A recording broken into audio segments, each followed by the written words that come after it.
मैं पूछना चाहता हूं, एक तरफ अपने पिता और समाजवादी पार्टी के संस्थापक स्वर्गीय मुलायम सिंह जी की भावना के विरुद्ध समाजवादी पार्टी का आचरण, और दूसरी तरफ मैं उनसे पूछना चाहता हूं, समाजवादी पार्टी बताए भारतीय जनता पार्टी ने तो अयोध्या के लिए कहा था कि रामलला हम आएंगे, मंदिर वहीं बनाएंगे, हमने करके दिखा दिया।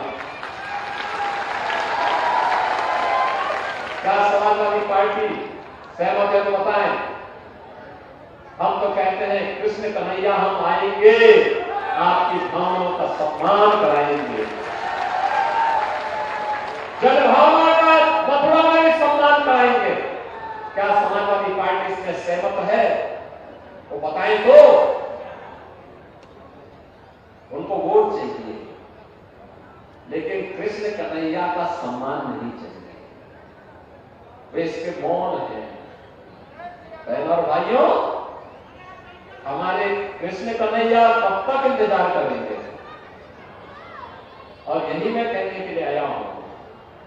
आज तो हमारी सरकार मथुरा, वृंदावन, बरसाना, गोकुल, बम्बे, इन सभी तीर्थों का विकास कर रही है। हजारों करोड़ की परियोजनाओं को वहां लागू कर रही है। विकास के बड़े बड़े कार्य हो रहे हैं। ऐसे लगता है मथुरा, वृंदावन फिर से 5000 वर्ष पूर्व के उस कालखंड में जा चुका है जब कृष्ण कन्हैया स्वयं वहां निवास करते थे। अभी मुझे पिछले कुछ दिनों द्वारिका में जाने का अवसर प्राप्त हुआ। द्वारिका के क्षेत्र का पुनरुद्धार और उसका सुंदरीकरण की योजना गुजरात की सरकार किस तत्परता के साथ प्रधानमंत्री मोदी जी के नेतृत्व में कर रही है।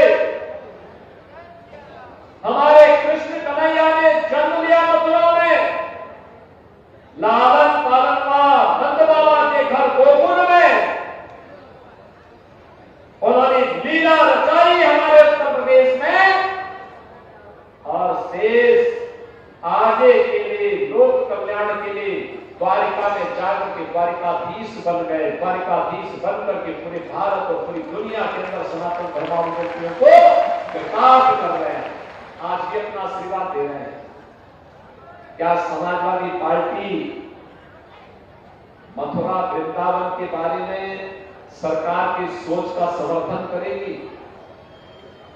वे नहीं कर सकते, क्योंकि ये आज की समाजवादी पार्टी तो रामद्रोही है। भगवान राम के मंदिर में दर्शन करने नहीं गए। उनको लगता था वो खिसक जाएगा। यानी राम मंदिर में जाने में वोट खिसकता है इनका, भगवान कृष्ण की जन्मभूमि में जाने में वोट खिसकता है इनका, काशी में काशी विश्वनाथ धाम जाने पर इनका वोट खिसकता है। अरे हमारे आराध्यों का जब आप सम्मान नहीं कर सकते, पूछना चाहिए, तो फिर हमारा वोट देने के लिए भी क्यों आप आते हैं? दो टुकड़िए कराल वासियों में आपसे ये भी करूंगा, आपको उनको जवाब देना चाहिए, और जवाब यही देना चाहिए, दो टुक बोलना चाहिए। अगर आप कृष्ण कन्हैया का सम्मान नहीं कर सकते, उनके गौरव और गरिमा के सम्मान के लिए आप कुछ नहीं बोल सकते, तो हम भी आपसे बाय बाय करते हैं। आपने देखा होगा अभी 3 दिन पहले जम्मू कश्मीर विधानसभा में एक प्रस्ताव पारित हुआ है।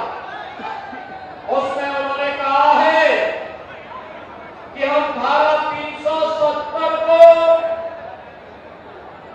फिर से बहाल करना चाहते हैं। बहनों और भाइयों, बाबा साहब भीमराव अम्बेडकर की भावनाओं के विरुद्ध बाबा साहब भीमराव अम्बेडकर ने देश को संविधान दिया, और उनकी भावनाओं के विरुद्ध कांग्रेस ने संविधान में धारा 370 जोड़ी थी। एक धारा 370 न केवल जम्मू कश्मीर में बल्कि पूरे भारत के अंदर आतंकवाद की जड़ बनी, और भारत के यशस्वी प्रधानमंत्री नरेंद्र मोदी जी ने 5 अगस्त 2019 को देश के आतंकवाद की जड़ धारा 370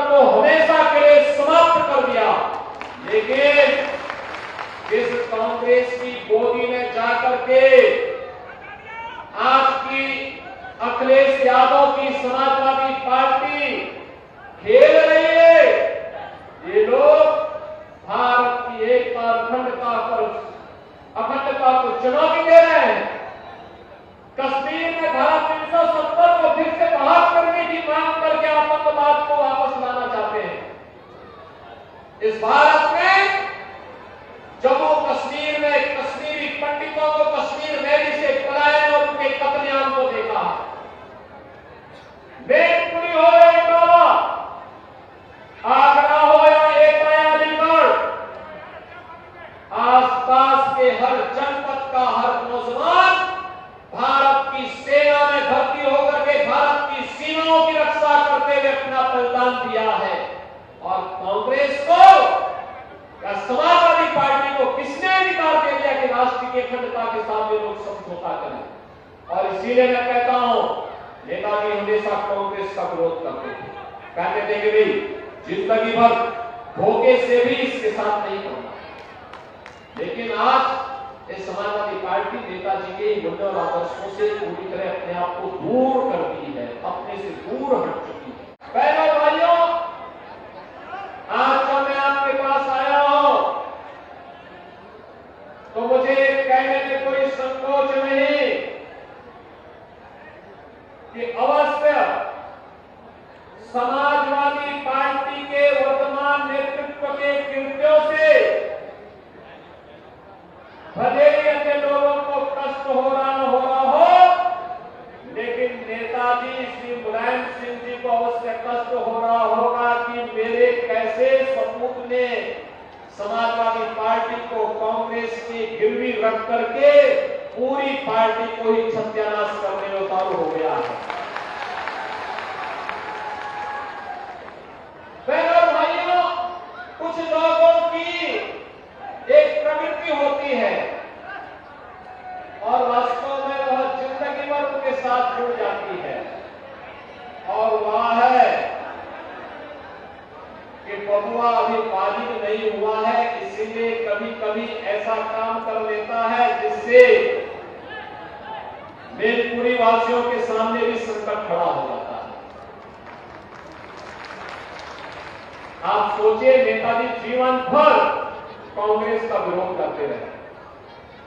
इमरजेंसी में नेताजी को कांग्रेस ने बंद किया था। उन्होंने अपना आदर्श डॉक्टर राम मनोहर लोहिया को बनाया था, और डॉक्टर राम मनोहर लोहिया ने क्या बात कही थी? उन्होंने कहा, सच्चा समाजवादी वह जो संपत्ति और संपत्ति का मोह न करे। अब याद करो, ये सारा का सारा पद केवल एक परिवार को चाहिए, बाकी और किसी को नहीं चाहिए। ये कैसे चलेगा?